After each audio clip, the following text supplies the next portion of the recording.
అందరికీ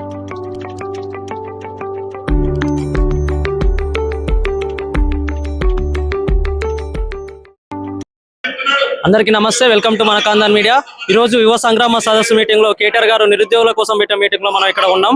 ఇక్కడ ఉన్నటువంటి ప్రాంగణంలో ఉన్నాం. మరి ఏం జరుగుతోంది, వాళ్ళు ఏం హామీలు పోతున్నారు అని ఇక్కడ ఉన్నటువంటి నిరుద్యోగులను అడిగి తెలుసుకుందాం. సార్ చెప్పండి సార్, ఏం నడుస్తుంది ఇక్కడ ఈ రోజు, ఏం హామీ ఇవ్వబోతున్నారు? ఈ ప్రాంగణం గురించి మీకు ఏమనిపిస్తా ఉంది? మేమందరం కూడా రంగారెడ్డి డిస్ట్రిక్ట్ లో మేమందరం ఎల్ఎల్పి కంప్లీట్ చేసుకున్నామండి మేమందరము. సో ఆల్రెడీ మాది ఇప్పుడు ఫైనల్ ఇయర్ కూడా అయిపోయింది. ఏఐపి బార్ కౌన్సిల్ లో మేము ఎగ్జామ్ కూడా రాస్తున్నాము. ఎగ్జామ్ కూడా మొన్న అయిపోయింది.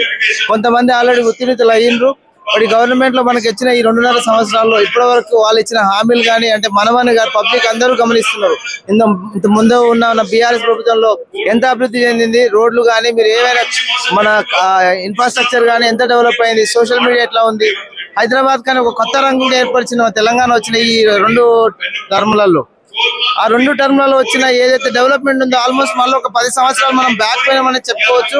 ఎస్పెషల్ నిరుద్యోగులకి మీరు గమనిస్తే అశోక్ నగర్ లో చూడండి, లేకపోతే ఢిల్లీలో చూడండి, ఇవాళ సివిల్స్ ప్రిపేర్ అవుతున్న వాళ్ళు ఉన్నారు, లేదా గ్రూప్స్ కి ప్రిపేర్ అవుతున్న వాళ్ళు ఉన్న పిల్లలు ఉన్నారు. చాలా మంది ఉత్తీర్ణతలు అవుతున్నారు, బట్ ఉద్యోగాలు లేవు. మళ్ళీ ఎంతో చదివి ఆల్రెడీ ఎల్ఎల్బీ చేసి, బీకామ్, పీజీలు అన్ని చేసి కూడా మళ్ళీ ప్రైవేట్ ఉద్యోగం ఎత్తుకునే పరిస్థితి కల్పించారు. ఎక్కడైనా వెళ్తే ఇన్ఫ్రాస్ట్రక్చర్ అనేది జీరో డెవలప్మెంట్ కి అయిపోయింది. రియల్ ఎస్టేట్ అనేది జీరో అయిపోయింది. ఒక కామన్ గా బిజినెస్ చేసుకునే మనిషిని మీరు అడగవచ్చు, ఎంత బిజినెస్ చేసినా మనీ ట్రాన్సాక్షన్స్ లేదు.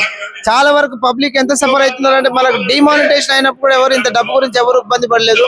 0% రొటేషన్ ఆగిపోయింది మార్కెట్ లో. రియల్ ఎస్టేట్ అనేది జీరో అయిపోయింది. మొన్నటి వరకు మనం గమనిస్తే ఊర్లో ఒక 5 ఎకరాల పొలం ఉందంటే 5 కోట్ల రూపాయలు నా చేతిలో ఉన్నాయన్నంత ఆనందంగా ఉండే రైతు ఇవాళ 5 ఎకరాల పొలం ఉన్న 30 లక్షలు కూడా అమ్ముకోలేకపోతున్నాడు. సో చాలా వరకు ప్రజలందరూ నష్టపోతున్నారు. మా స్టూడెంట్స్ తరఫు నుంచి ఎస్పెషల్ గా మేము రిక్వెస్ట్ చేస్తున్నది అంటే, ఇప్పటివరకు ఆల్రెడీ 2.5 సంవత్సరాలు అయింది. ఈ మధ్య కాలంలో ఏదో బోగస్ మాటలు చెప్పిండ్రు. Already SI constable notification release చేస్తామని, ఆ నోటిఫికేషన్ రాలేదు, ఏది రాలేదు. ఎంతో మంది ఇన్స్టిట్యూట్ లో ఎంబడి ఫీజులు కట్టుకోలేక ఇబ్బంది పడి తల్లిదండ్రులు సంపాదించిన డబ్బులు పంపించి తీసుకొని కట్టుకొని ఉద్యోగాలు ఇవ్వక, గవర్నమెంట్ ఉద్యోగాలు లేక, ప్రైవేట్ ఉద్యోగాలు లేకుండా ఈ కాంగ్రెస్ గవర్నమెంట్ చాలా వరకు మన రివర్స్ మీద ఉన్నారు. దయచేసి సీఎం గారు లేదా మన ఎవరైతే ఎడ్యుకేషన్ మినిస్టర్ ఉన్నారో దయచేసి మా బతుకులు మీరు మార్చగలని ఆశిస్తున్నాము. చాలా మంది ఉత్తీర్ణులు అవుతున్నారు. ఎవరి ఇయర్ లక్షల మంది వృత్తిన్న డిగ్రీలు అయిపోతున్నాయి, పీజీలు అయిపోతున్నాయి. మాలాంటి నిరుద్యోగులు మాకు ఈ వీటి పట్ల లీగల్ డిపార్ట్మెంట్ మీద ఇంట్రెస్ట్ ఉంటే మేము ఆల్రెడీ లీగల్లోకి వచ్చినాం. మీ లీగల్ డిపార్ట్మెంట్ లో ఒకవేళ క్వాలిఫై అయిన ఎవరైతే ఉన్నారో మా కొలీగ్స్ కానీ, మా ముందు వాళ్ళు చదువుకున్న వాళ్ళకి కానీ ఎట్లాంటి ఎంప్లాయ్మెంట్ లేదు. దీనిలో చాలా వరకు చాలా ఇబ్బంది పడుతున్నాం.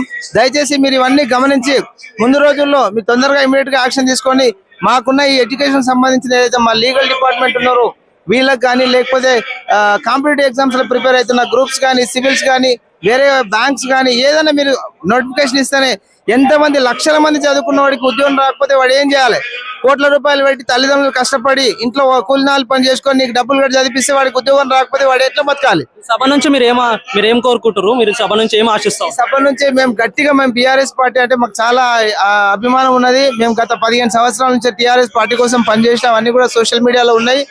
మా బాస్ మా రేవంత్, మా కేటీఆర్ గారు, తర్వాత మా సీఎం ఎక్స్ సీఎం కేసీఆర్ గారు, మన ఐటీ మినిస్టర్ కేటీఆర్ గారు అంబడి మేము అందరం ఉన్నాము. మా బ్యాచ్ మొత్తం ఉన్నది. మేము అందరం ప్రత్యేకంగా ఆయనతో పాటు కృషి చేస్తాము. తప్పకుండా ఈ సభ నుంచి మంచి నిర్ణయం తీసుకొని తెలంగాణ ప్రభుత్వం మన ఎవరైతే ఉత్తీర్ణతలు అయ్యిండ్రో స్టూడెంట్స్ అందరికి, ప్రతి ఒక్కరికి జాబ్ మేము క్యాలెండర్ రిలీజ్ చేసి కొంతమంది కన్నా మీరు తోడ్పడాలని ఈ సభ నుంచి మేము ఆశిస్తున్నామండి.